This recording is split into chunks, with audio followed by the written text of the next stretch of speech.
Welcome back to this week's Off the Record DJ podcast. In today's episode, we're going to be talking about how you, as a DJ, can get paid better. There's a load of dodgy promoters out there, toxic promoters, trying to keep your money from you. And in this episode, I'm going to give you about 5 or 6 strategies and tips that I've used over the years to make sure that I get paid, and there may be even some stories about when I didn't get paid or we didn't get paid. But we're going to give you all of the fundamentals of how you should set up as a DJ to get paid. And we're also going to speak to some of our students that we met out in IMS a few weeks ago, and we're going to play some tunes in Add to Playlist. Let's go. Music, industry talk, stories, equipment and more. We are Crossfader and this is off the record. Off the record. Off the record. Jamie. What's up? You all right, mate? I'm all good. Good. Yeah. Do you always have to apologise when we miss a week? Maybe we try to show up every week. Things happen. We say excuses all the time. But apologies, weren't here last week. What's been going on? A few bits have been going on, right? There's a bit of beef going on in DJ World. We'll have a chat about that. It's the funniest beef ever, right? It's good beef. Yeah, it's good, entertaining beef. So there's some beef. We're going to talk about toxic promoters, and we're going to talk about a few of our students. Before we get into it. If you are a fan of Crossfader, just go to wearecrossfader.co.uk. You can join for free and you can create your own custom learning journey. So if you're trying to level up in DJing, you can answer a few questions about your goals, your equipment, your setup. We'll build you like a personal learning plan and you can see it for free. And then if you want to take one of the courses, you can do. But it's all on wearecrossfader.co.uk. You can join totally for free. Go check that out. Yeah. Right, let's get into beef. Right, come on.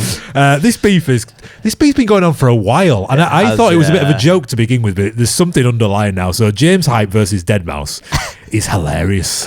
It's so hilarious because they're so different. So different. I mean, Deadmau5 has been doing this since day dot. He's always got someone that he loves it. Yeah. So the beef. But I like it because do you know what? I like that it's so entrenched in like DJing technology and actual like the gear and what you can do with the gear and how you can push what's possible with gear. It's not just like you're a dick. Like, it's fun like, because I'm better than you because of all this technical know-how. Like. It's fun because I'm a huge hip hop fan, right? So I've been in hip hop, Drake and Kendrick and Tupac and Biggie and all that stuff. And in electronic music, it doesn't happen. And this isn't like Crips versus Bloods or anything like that. But it's funny. Like, so James Hype is basically promoting his new show, right? Sync, which is basically when he pushes buttons, lights happen, right? It's not brand new, but he looks cool, and he's a master of pushing the boundaries and doing new things, and it's going to look amazing. The stuff he's putting online looks fucking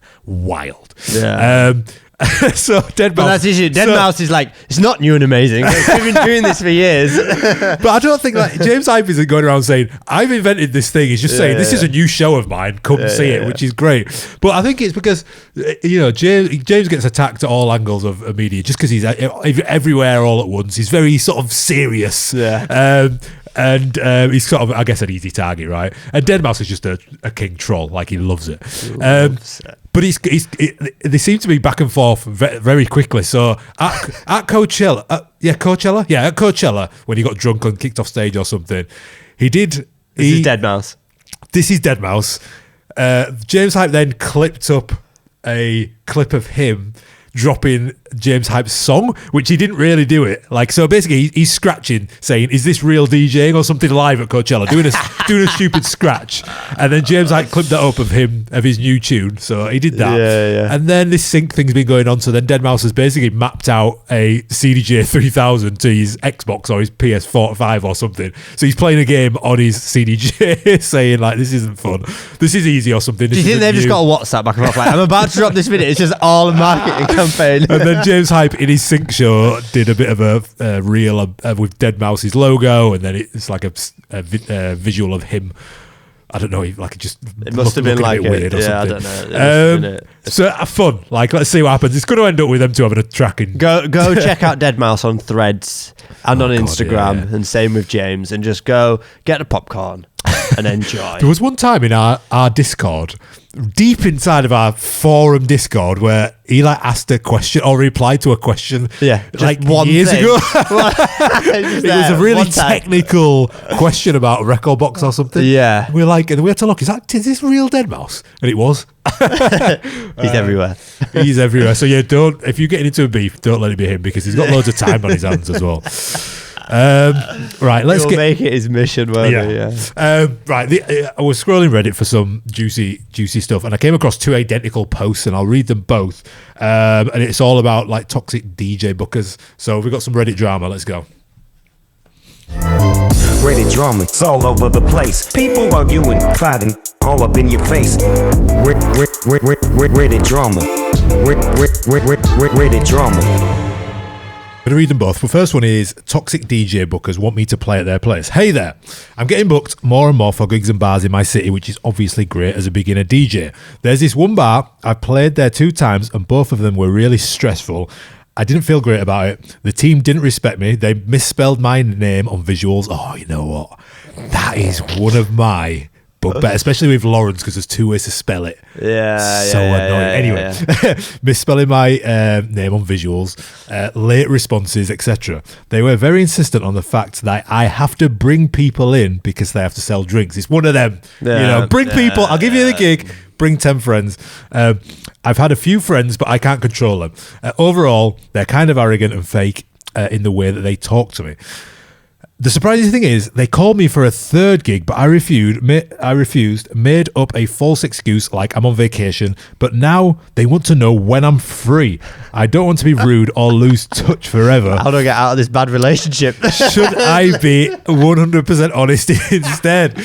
So it's funny, because I think we've been there, and like there's 2, especially if you're a beginner, right? You want gigs, and like they're not all going to be easy, and you kind of make your peace with that. But there is a thing of like, why am I even doing this if it is really like awful and like the payment's late and misspelling your If you're name. working with dicks. And plus, like, if you work with people, I don't want to generalize, but young promoters generally, they're not usually business savvy. They're usually just really popular kids who just want to get drunk and get paid for it generally. Like, and so, they're not like operational businessmen who will speak to you in a proper way, right? So some of them just like, they might not be trying to be dicks. They're just trying to get a bunch of 18-year-olds in a club, and they might be 18 themselves, 19, 20, 21. It goes back to that opportunity, doesn't it? It's like they're seeing you as an opportunity to get more people in their venue. And if they're not seeing you as an opportunity to play music or to be a DJ. They're going, okay, well, we need a DJ. We need music. So we need someone popular that's going to help this bring more money to the venue, right? So they're not looking at you as what you are looking at yourself as. It's getting in that mind frame of going, they don't actually care about me being a DJ, right? They want me to be someone popular that can play music.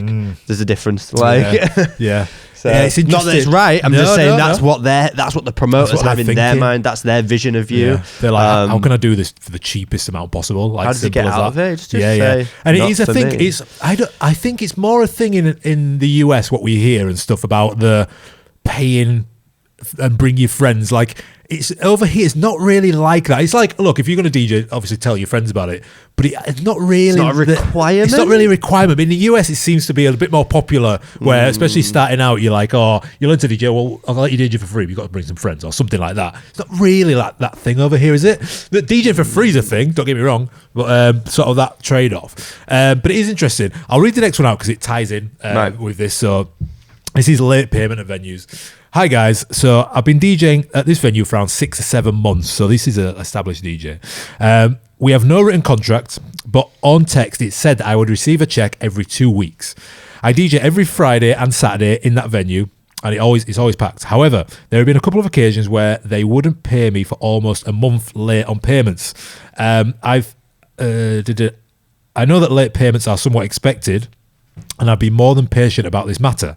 I had a call with them at the end of Jan about this issue for a couple of weeks, and they kept consistent in regards of paying every 2 weeks. So he's DJing, he's got to wait 2 weeks for it, but then he's actually not getting paid for 4 weeks, so he's having to, like, he's going on and on and on. So every time he invoices, he's late anyway, basically. Where are we here? So basically, I would receive 2 weeks and 3 invoices are already pending. Gradually in March, they would be sometimes 1 week late and release 3 weeks of pay. Anyways, it's all over the place. They've done it ongoing. I've sent 7 invoices in, outstanding 3,200 Canadian dollars, which is about 2,800 US dollars. I've sent in very detailed emails of my invoices, missing, blah, blah, blah, blah, blah. I'm reaching the point where I just want to take legal action. Should I wait or shall I just not play tonight or tomorrow? So stressful when it gets into the thousands. Yeah, and I'm going to talk about we've been there. The steps. I've been there. I'm going to talk about the steps after this of what to do. But yeah, we've been there. And we'll think about like there used to be a club here called Gatecrasher in Leeds, which used to be like famous for this, of just like waiting, and people still never got paid for it. And it is. I don't know if it's like it's not a rite of passage thing, but it is. No, it is an industry, especially like. If you are going into it of like, oh, cool, yeah, I'll do it for, $200 this weekend, cool, text, it's on a text, okay, you'll get paid in 2 weeks, cool. It's like there's no contract, there's no like upfront thing. It's I think very it goes back casual. to this. It's you are working as freelance and there's never a contract really, especially the resident DJs out there. I don't think I ever had a contract in my whole residency lifetime. No. 10 years doing residencies. I don't think I had one contract. No, you try and build relationships. Exactly, don't you? People. It's on trust, yeah. But then you get a new gig, and that trust is you're just hoping, aren't you? Really? Yeah, especially if it's someone you've not worked with before or have any sort of like backstory with. In my experience, if you're getting paid late, the venue are probably struggling. There's no reason if a club's doing well or a venue's doing well to not pay you on time. Yeah, they're struggling. They're okay, I've got to pay this and this week.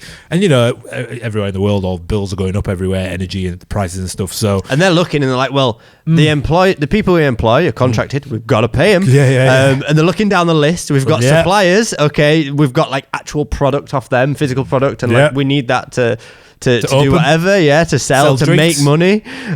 So we've got to pay them, and they've worked their way down the list, and they're like, DJ, we could probably string them along a bit longer. And it's like, unfortunately, as resident DJs, we get kind of put to the bottom of the list a lot of the time. I same venue as you. You know, we've all in the UK probably those that have been working for over 10 years have had touch points with said venue, and. Yeah, it was always just that chasing the payment. And it's just the stress as well of being like, am I going to get this ever? Should I continue working? I want to keep the gig and want to keep earning money if the money comes. Yeah, exactly. And the worst thing is a lot of these venues, they'll hook you in and be like, yeah, we'll pay you a good wage. A good one, they're like, yeah, it's good wage. You're like, right, I can't say no to that. And then you do it and you're like, you kind of let it go for, the 2 weeks late, cool. Someone new I'm working with, just teething issues, etc. And then you're like, oh no. Yeah, no. It's creeping up on me. Yeah. Like I said, in my experience, none of these venues or promoters ever stuck around, like ever, like longer than a year or two. Like every venue or promoter that has paid late or I've had to chase are no longer there, no longer operating because they're, that's why you're not getting paid is because they don't have the money, so they're struggling. Exactly. With the promoter situation, it's like eventually they get a bad rep, which means a club don't want to work with them, which means the DJs in the city don't want to work with them. So then all of a sudden they've got no sort of pull or anything like that. So I guess let's set out some some sort of value points of like how to navigate this. So if you're getting into DJing, if you are a DJ, if this guy is thinking, should I leave now, then how can he set himself up for success next time so this doesn't happen? Are we covered in these points just his question of should I just not turn up? No, we can't. No, do you want to go Let's to cover that? Let's cover that. Should I not turn up? Points. That is an interesting one. Ooh, should I not turn up? Have you ever used that? It's not in me, to do that. But I had to use it. I'd say that like I'm very sort of blunt. I would say that I am better at the upfront. This is what's going to happen if this doesn't happen. Yeah. So it won't be like I just won't turn up because I've not been paid. It would be like I would leave it. Let's say a month. I'd be like, look, if I'm not paid next week, I'm not coming. Like I wouldn't be like not just show up. Oh right, yeah. Do you know? Yeah. So I had to pull that one. Yeah, you did. It was like the day. Before or the day of, it was very close to. Got to the point where I was like something like that, like £2,000 out. Yeah. And I just ended up turning around and being like, I will not be there tonight, or if you don't have that money ready for me before I hit play on anything, And they were like, we promise you we'll get it, da, da, da. And they had to, and it was like... Did they do it? Yeah, they did it, because it gets to that point where it sometimes you just have to like... Yeah. Because it gets to a point where it's like, actually, I'm potentially going to have to cut my losses at some point. And the longer I leave this, the more I'm getting in debt, you would say, you know. Yeah, so yeah, I have had to pull that one once. Yeah. I've also thrown a diva early in my career. I was a diva and say I'm not playing music until you get, well, what was my girlfriend, now my wife, until you let her in the venue to come and see me and get in the venue. Because she would like, I don't know, she'd come out and then I think the door staff were being really rude. And she was saying, and my boyfriend's in there, blah, blah, blah. And I was like, right, I just wanted to come in so she didn't have to queue and pay. Like, will you just sort her out? And then there was like all this. I was like, look, will you just get her in? Stop being rude to her. And then so I dropped I'm not going to press play on anything until you get her in. And they're like, go get her. Which I haven't done since. Like that was early in my career. And I think I was just, in the moment, I was just pissed off. Yeah, sure. So I was like, just use that as a bit of I've only ever done like if you're playing with a few residents or there's a few of you on that night and there's a fee, I've texted the other residents and like, how much are you getting paid for this? Because let's not like and I'm not talking about you're like a support act for a big DJ. If you're all the same in the same circles, whatever, I'm like, one of you's getting paid 150, one of you's getting paid 450. I'm like, nah. I've done that before. But yeah, like. If it's up to $3,000, you mean you got every right to not turn up because I guarantee they'll pay. Legal action's tricky. Yeah, that is a tough one because there's no contract. No, that you're in such fine. It depends on the venue as well. Like, if it was the venue we're talking about, they were a huge venue at the time, and they would out of principle throw that money that they owe you at like not giving you, because that was type of people that if you're not getting paid, you don't have the legal costs. It's going to cost you $3,000. They're holding $3,000 from you, so it's an interesting one. It is a tricky one. You've got to cut your losses sometimes. This is how I would navigate it. There's about 6 points here that I've written down, which I've sort of, I guess, over the years just sort of implemented. And this goes for like, it's difficult to, I guess, start if you're in the middle of it. It's difficult to like step out and start again. But if you are like, say this guy's going to leave this gig, hopefully he does.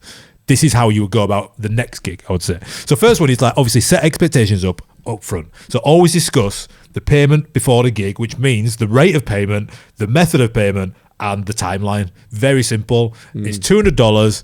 I will invoice you, and it's within 7 days. Something like that. So terms are very, very simple to everybody. And they might go, our payment terms are 14 days or something, and you can be like, cool, I'll expect payment in 14 days. If I don't get that payment, I'm not coming again.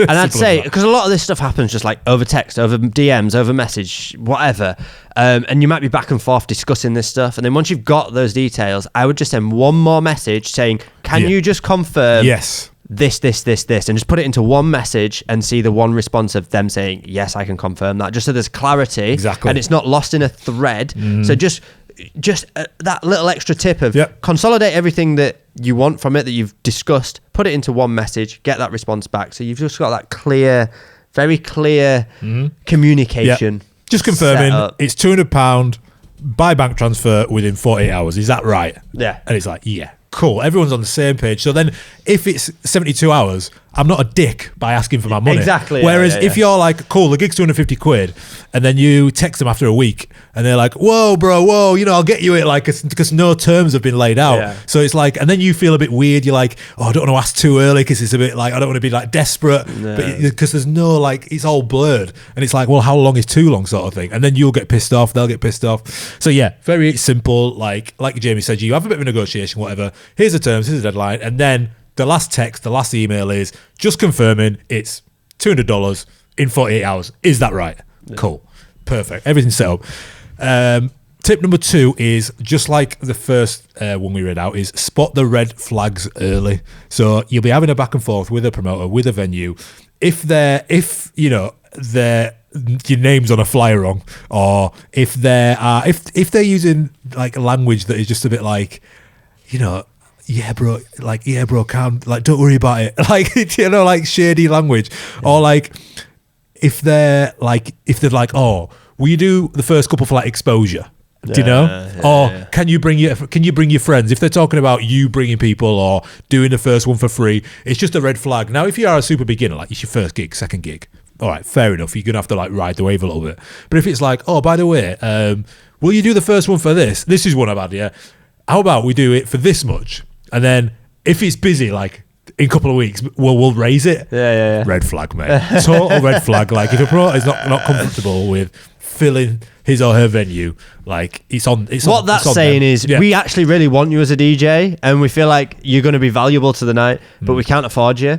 But we're going to then dangle a carrot because we do really want you, so we're going to like promise something more. So that's saying to you that you're valuable to them. So like, they need to get behind that value. Yeah. But then the flip side is, going back to that, what's the potential upside? What is the opportunity, or what is it that you're trying to get out of it? If you're just trying to earn money out of DJing, then you need to be very clear about these payment terms and stuff. But as a beginner DJ, a lot of the time, the money is the secondary thing. Yeah, you just want the experience. And you just want the experience. If you say to yourself, look, if this all goes wrong and I don't end up getting any money from it, what do I get from it? Yeah. And if you do get something valuable from it, then the value's just been shifted from monetary value to something else. And if you get your head around that and come to terms with that, then you can kind of not be as like beat up if the payment doesn't come through or the night fails or whatever. That's the other thing. You might commit to a night.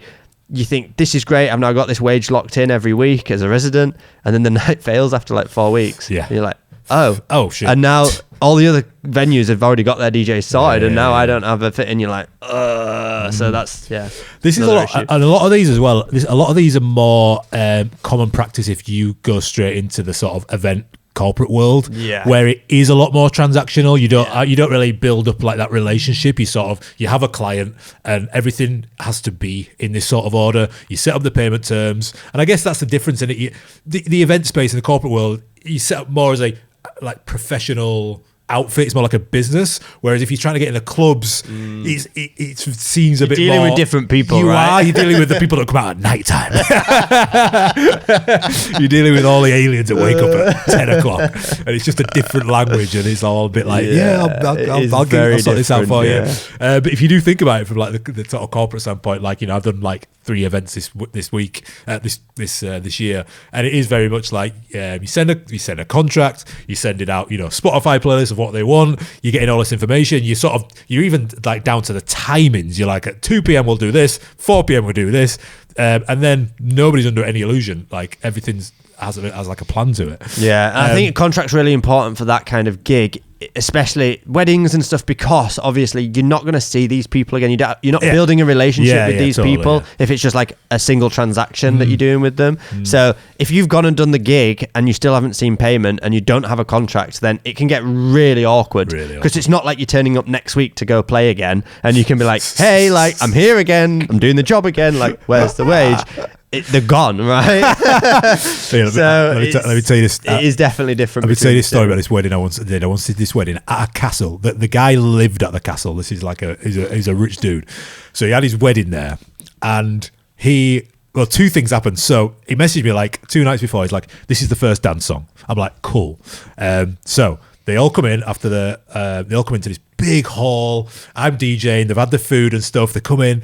He's like, right, first dance, cool. I play it. Everyone just starts like looking up at me, and I'm like, what is everyone looking at? And everyone's like looking like confused. I'm like, what is going on here? And I see the groom just like comes over. He's like, bro, this isn't the song. I went, oh shit. I said, it is. He goes, it isn't. And then all the bridesmaids come up. They're like, yeah, this is not the song. I went, and then I showed him the text, and it was the song that he texted me. And oh yeah, shit, no, I've sent you the wrong song, right? And I was like, and it was like a Coldplay song, and I don't have much Coldplay. And he was like, oh shit, sorry, have you? Can you get it? And I'm like, fuck. And I just like slowly typed in. I was like, please have this song, and I had it. I had like one Coldplay song, and it was that, and I was like, oh my god, thank you so much. Was this pre-streaming? It was where it was. Yeah, there's just no Wi-Fi. Right. It was like in the middle of nowhere. Ripon Castle, like it was. There was no like Wi-Fi. Right. So I was like, thank God. And then what was really weird about the wedding was load of like posh, well-to-do people. But he'd met his fiance when he was at uni in London, and she liked like dance hall and Afro beats. So it was like, her and Bridesmaids are like, can you play me like Beanie Man? And like everyone else just wanted like Luther Vandross and like, like Elvis. So it was such a weird dynamic. I'm like, do I play for the bride or like everybody else? It's like, it's such a weird. Anyway, what did you do? Did you kind of go back and forth, or was it like doing a set for these kind of people? It was like I would play one song, they would leave. I would play the other song, they would leave, and there was no in between. There's no in between Beanie Man and like ABBA. Yeah. Right. Point number 3, which we sort of touched on, is late payment strategy. So if you've set out the terms early on, this is just your follow-up basically. So it's like, follow up politely. First of all, you're like, hey, just checking in. Our agreed terms, my agreed payment is still outstanding. Can you confirm when I can get it? Simple as that. And that only works if you've done step 1, which is like setting out the terms and the deadlines.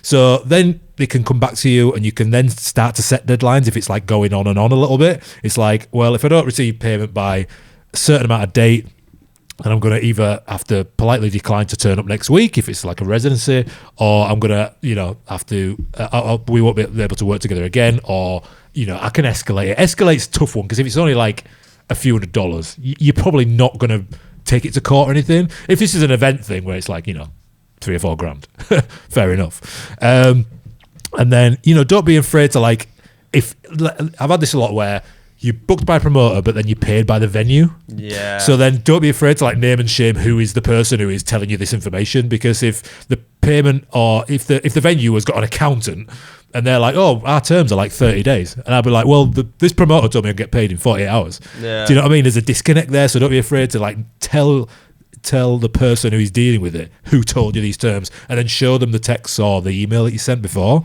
and then try and speak to both parties and create a new term that's going to work for you, because then it's like you don't want to shoot yourself in the foot and go and boot off when actually the venue like had all intents and like on paying you, and then you've kicked off and they're like, oh, I don't really want to work with him now. He's just like caused the scene and causing a headache for us when it was just the promoter that made the mistake. So it's set out the new terms and then roll with that. Yeah. Number 4 is a big one, and it's more psychological. Like, it's like knowing your worth. It's a funny one because you get into DJ, it's fun, it's like, it's exciting. You would do it for free anywhere in the world because it's fun. So there is this weird mentality around, well, if I don't get paid, like, it's a fun job. I can't explain it any better than that.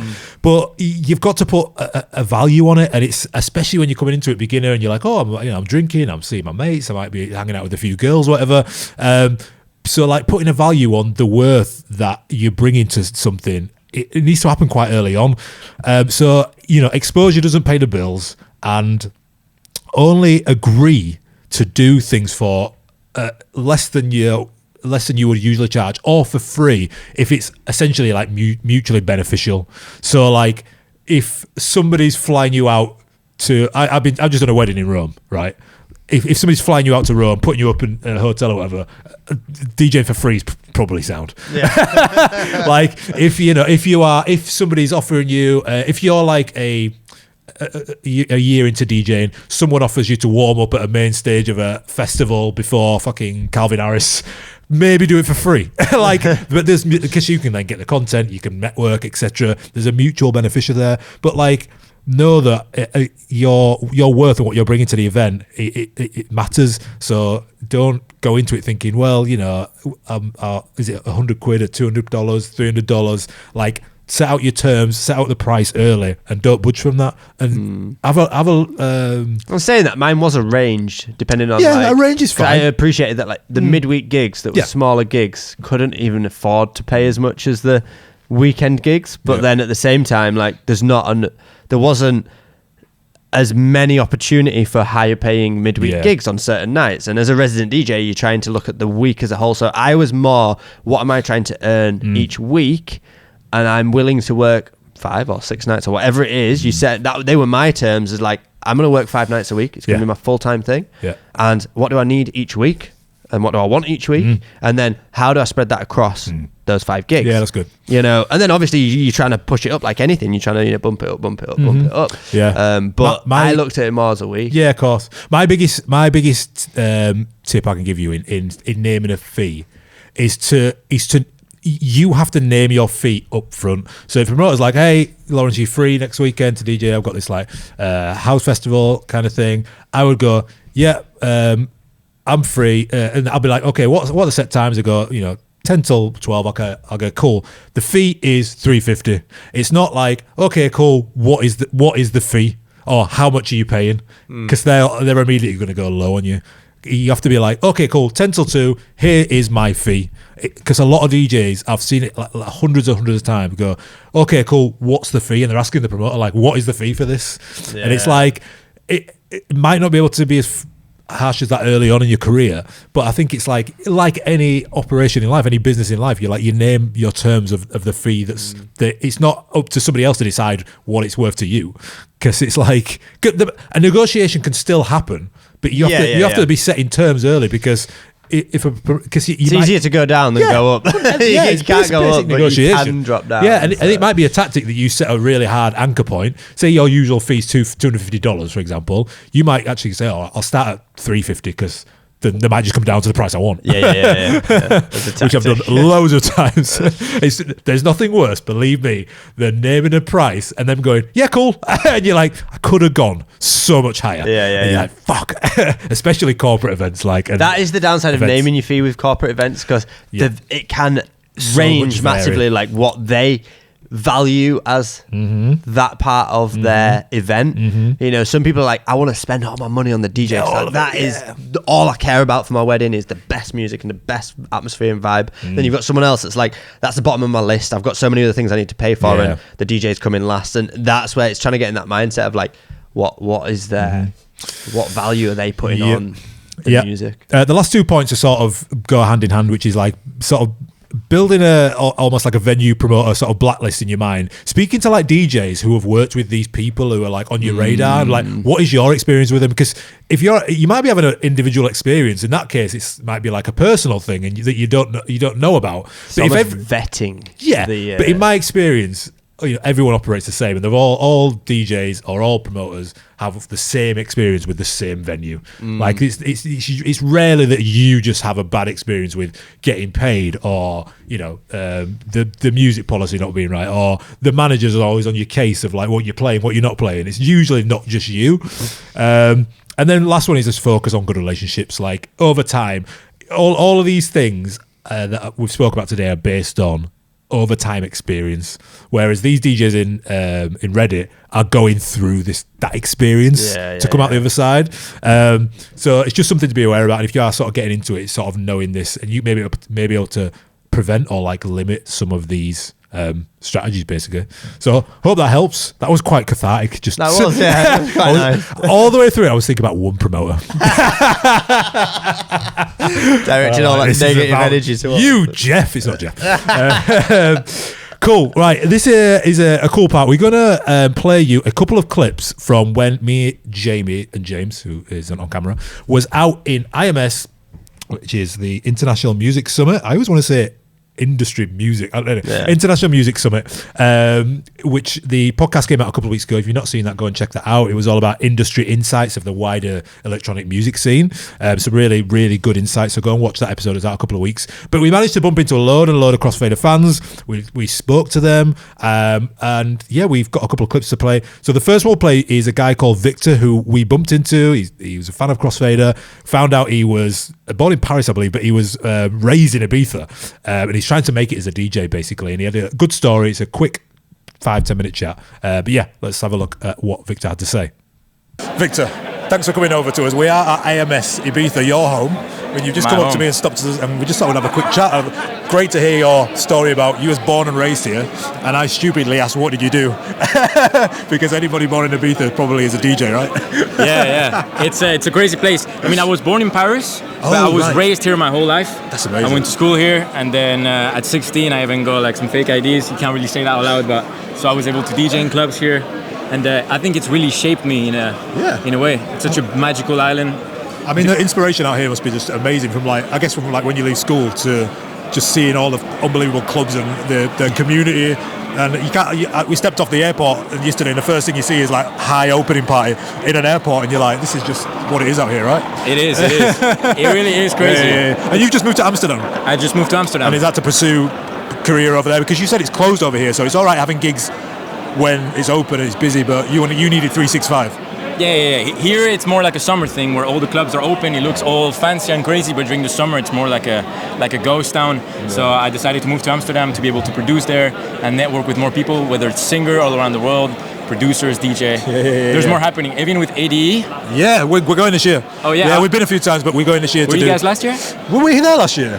No, we weren't there last year, but we've been before. Yeah, I didn't see you. I would have we seen love it. No, yeah. We're going to do something more official out there this year, so hopefully we'll see you. Tell me the story about the guys that you're working with now to do with MTV.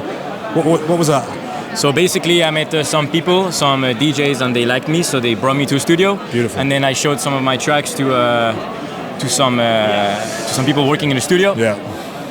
They liked it. He showed the owner, and then the owner presented me to other people at MTV or just people around that are in the music industry, and they really like it. So it's really inspiring because also I've been making music for not that long, only 5 months. I've been sweating it out. So the fact that people really like it and they want to release it, I'm really grateful for it. And you said you're 19. I'm 19, yeah. I just turned 19 2 weeks ago. I mean, that's amazing, like what you've been able to do. But again, being born around this island, I guess is like something just in you. But that's amazing. How can you not? You came over and you said, like, you've watched a few of the podcast episodes. You said that, the chapter and verse one was, inspiring for you. What was it about, I guess, chapter and verse's story that sort of inspired you? You said you used to drive from the studio on your bicycle in Amsterdam, listening to it. What was it about his story that sort of resonated with you? He was raw. He just said the truth. He wasn't, if you keep DJing, you'll make it out there. Yeah. He says you have to put the content in and make music. Yeah. Like, music is what connects people. Yeah. Like, if I go to a show, I'm not going because the DJ, unless he's like Carl Cox or someone who's been respected for 30 plus years. I'm gonna go because I like the DJ's music. Like, at the end of the day, we're all artists. At the end of the day, we're not just DJs. We make our music. We have a fan base, a brand. Yeah. It's been great to meet you. Thanks for telling us your story. Great to meet you. Enjoy the rest of the week like we will. And yeah, thanks for having a talk, man. I will. Legend. Thank you very much. So yeah, great to bump into Victor and in Add to Playlist. Have we got one of Victor's tunes in Add to Playlist? I think we do, yeah. Yeah, it's coming up. So this is another one. We're going to play one of Victor's tunes in Add to Playlist. This next one is when Jamie sat down with Alicia and Ryan, who were so friendly from the UK. Yeah. Again, trying to make it as DJs. So you caught up with them while I was watching a talk from Hugo, I think, while you was catching up with them. So yeah, let's have a look at what they had to say. What's up then? So I'm here at IMS. We're chatting to some of the people that we've made friends with here, and some of our listeners, followers, students. And we've got two people here, Alicia and Ryan. I'm going to have a quick chat with them about their experience. Do you want to just give us a bit of an intro, like a quick snapshot of who you are, where you're from, and why you maybe came here? Yeah, so my name's Alicia, DJ name Delish. We came here to network, of course, meet some great people and to be inspired. Yeah. I'm Ryan, DJ name's Harmon. About the same, really, as you, really. So you said all the pointers. So was it that you two know each other from back home, right? You're from the UK, yeah? Yeah, we're from Ipswich. Nice. But you don't DJ together, you DJ separately, just good friends? We've done back-to-backs here and there. Nice. How long have you both been DJing? Like 2 years. Yeah, 2 years. Nice, Both okay. the same. And producing as well. Very good. When did you start producing?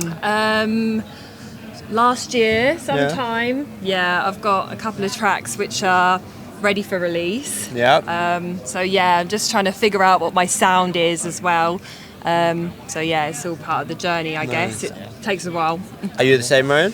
I don't produce yet, but it's definitely something I'm going to look into as soon as I get back. It's like the inspiration's back now since being here. So. It's inspiring, isn't it? Yeah, it really is inspiring, because obviously we're here with people like yourselves and then people at the very top of the industry. You've just come back from a talk with Hugo, right? Yeah. Yes. Was that cool? Oh, yeah. So it was cool. Inspiration, wasn't it? Yeah, he's such a down-to-earth guy. Like I didn't even realise how down-to-earth he was.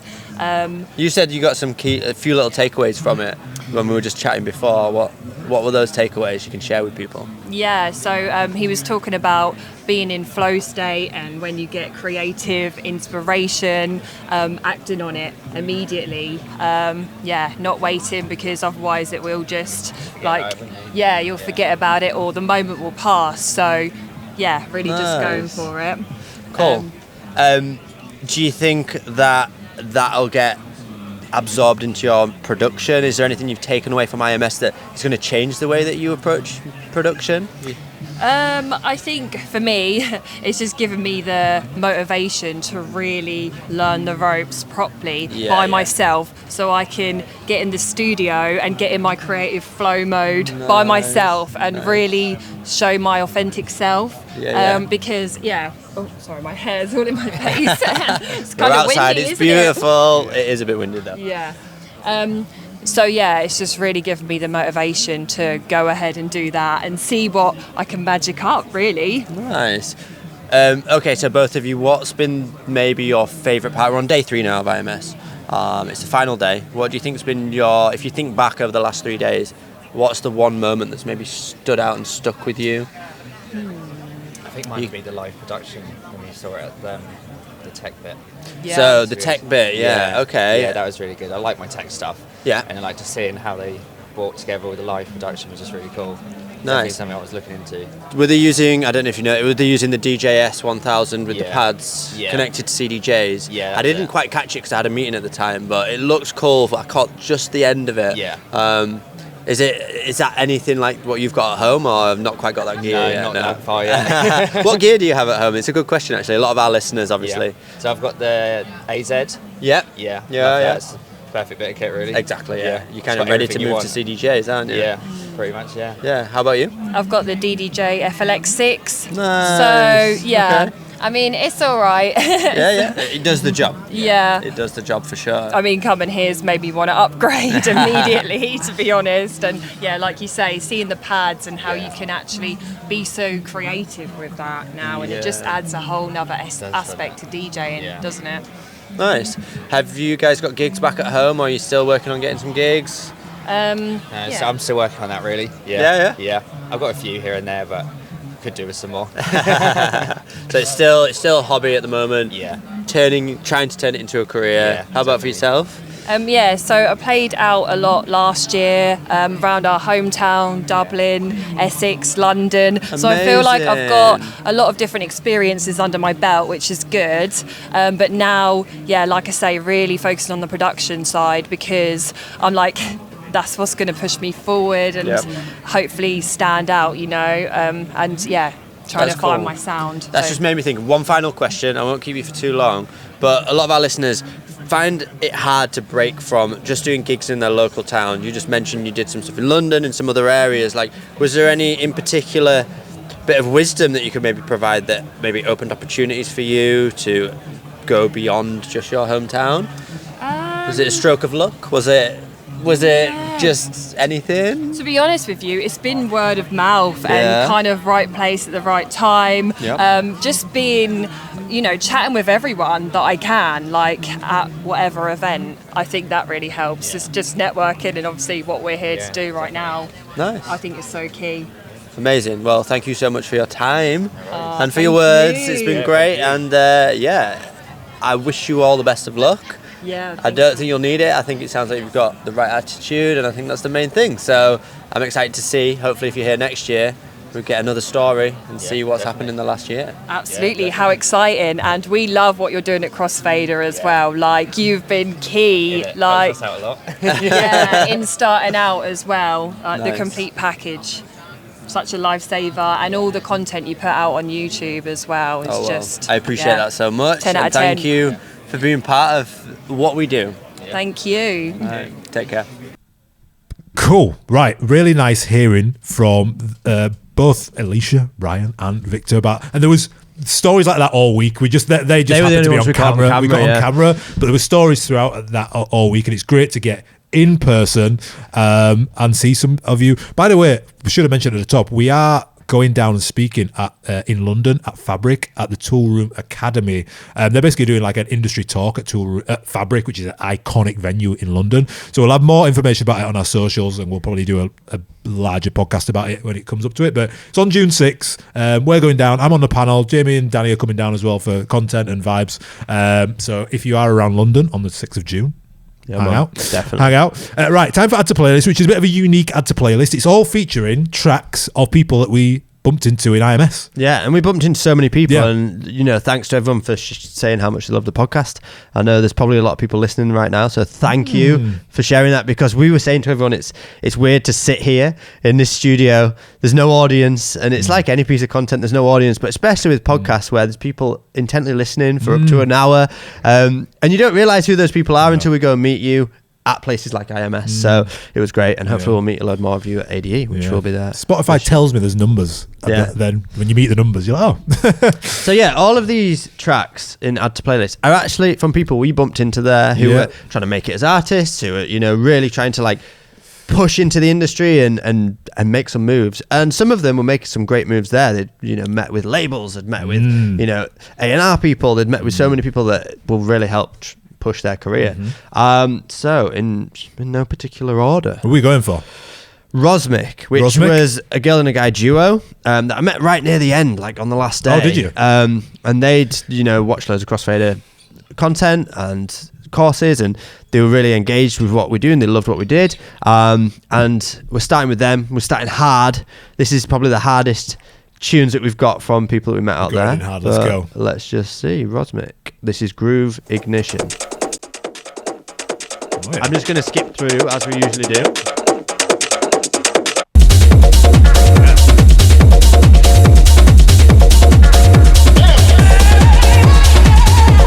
So very much a techno duo. Yeah, but it's non-offensive, is it? It's very atmospheric.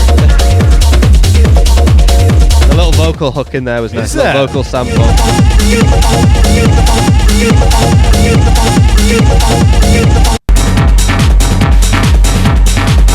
Now it's getting dark. So Rosmic were out there just obviously doing the thing, sharing who they are as artists and DJs, very much just trying to make it. Yeah, go and follow them. Super sound. Is it Rosmic? Is it R-O? How do you spell Rosmic? R-O-S-M-I-C. Rosmic. Yeah. Amazing. Cool. Next one. Oh, back in library. Victor, yep. who we just spoke to. We just spoke to, trying to make it. This is an edit he did, a remix of a track you probably recognise. I recognise it already. Lauren Let's Hill, go. Do What?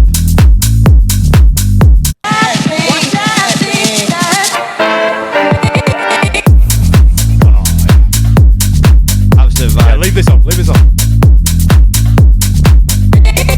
Oh. You know what? In headphones, this is really well produced as well. Yeah. Very clean. My men and my women, don't forget about the dean. Listen, I'm the most the king. I mean, I love the original. Of course. Yo. My men and my women, don't forget about the dean. Listen, I'm the most the king. Yo. Yeah. So good. Nice. I've heard that done really badly in the past. Yeah. Like It's been really used a badly. lot, hasn't it? So But, much, but yeah. that's really good. Shout out Again, to Victor. go and check out. This is Victor Felisa, Felisa. Okay. All of these artists have got more than just what we're playing here, so definitely go check them out and go. We'll listen link to some them of their all other in the music. descriptions. Yeah. Next one is Oliver. And I've got two tunes of his just to sort of. I'll skip between both. Go on. This one's called The Feeling. So again, very different vibe. Oh, it's giving Dead Mouse. Yeah. Giving Dead Mouse. Yeah, much more like dance music. Yeah.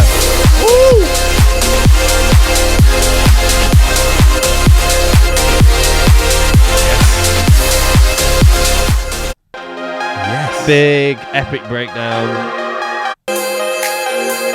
Oh yeah, leave this on. Giving Dead Mouse.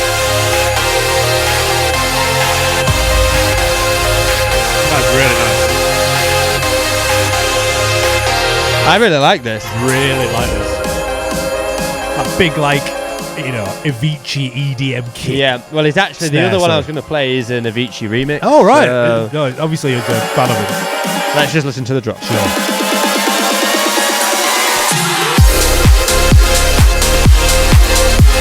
It's big, right? Proper throwbacky 2012 EDM sort of maybe a bit later, but yeah, maybe 2015, And you know what? 2015 Like, EDM. I hope you won't mind me saying this, but this just goes to show the dedication. I think it was Oliver that was out there. His dad had brought him out because I think he was only 18 or something. So right. young. Oh, yeah, he was of course. very young. Yeah. But going to something like a proper industry event like that, talking to and people. That opportunity just doubling down on it. And he's obviously making great music. He's And making it's just great as soon as music. you get that music in front of the right He people. from the UK? Yeah. Yeah, Yeah. I remember him now, yeah. Yeah. Nice. I'll just play the Avicii one, SOS. He's Oh, done yeah. edit of He's it. obviously a fan. I can feel your love pulling me up from the underground. I don't need my drugs. We could be more than just part-time lovers. I can feel your love. Look at me. I already prefer this. Yeah. I don't need my drugs. We could be more than just part-time lovers. Great producer, right? Great look at him. producer. More than just part-time lovers. That is really nice. Yeah. We could be Yeah, I like it. So that's Oliver. Go check it out. HOLIVER. Nice. Yes, These right. look so good. I know. Next one is Brando DeLuca. Again, more dance music orientated. This one's got a vocalist called Carly Kupani. Okay. So this one actually got dropped. I think it's available like on Spotify and everything. Oh, It nice. got released on the first day of IMS while we were out there. So Oh. it's kind of celebrating. Beautiful.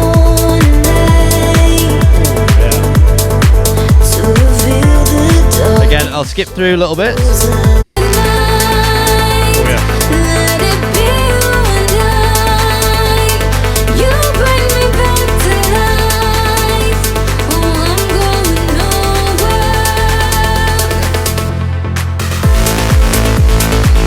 I mean, yeah, if great you told me producers, right? that was Calvin Harris, I'd be like, yeah. I'd be like, yes, yeah. Sounds like Calvin Harris.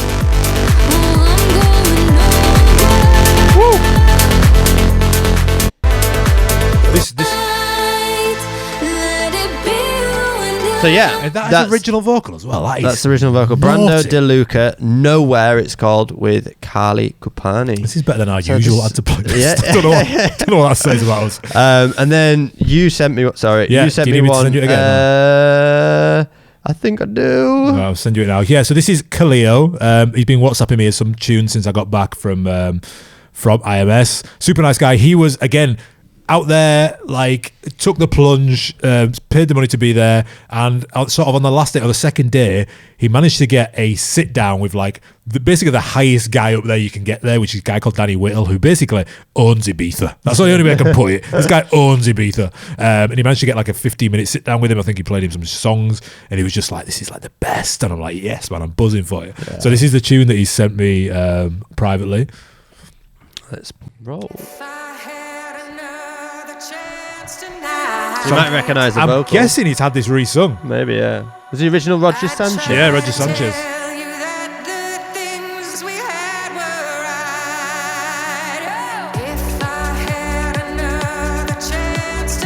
I mean, it's a good play. Nice. It's a good play using a familiar It is, vocal. yeah, But getting it redone. That's a strong vocal, a singer though. I need to find out who the vocalist. Skipping a bit. Yeah, go on.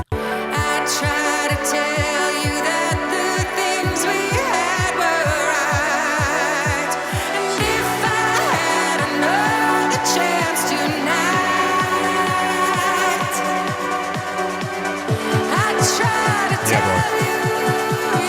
Anthemic. There it is. There it is. Nice. I like it because it doesn't resemble the original at all. No.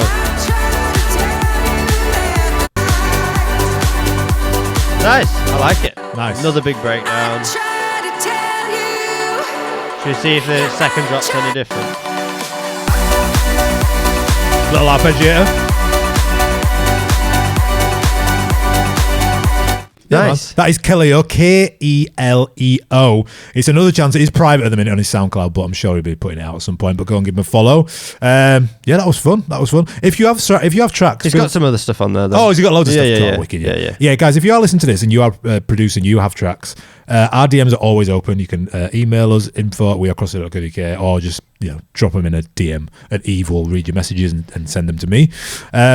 Once again, if you want to join for free Crossfader, just go to wearecrossfader.co.uk. You can join for free. You can access a load of rewards. You can see some free DJ lessons, and you can create your own custom DJ learning journey. Thanks for tuning in. See you again next week. Goodbye. I don't know where claps are, so I'll just say goodbye.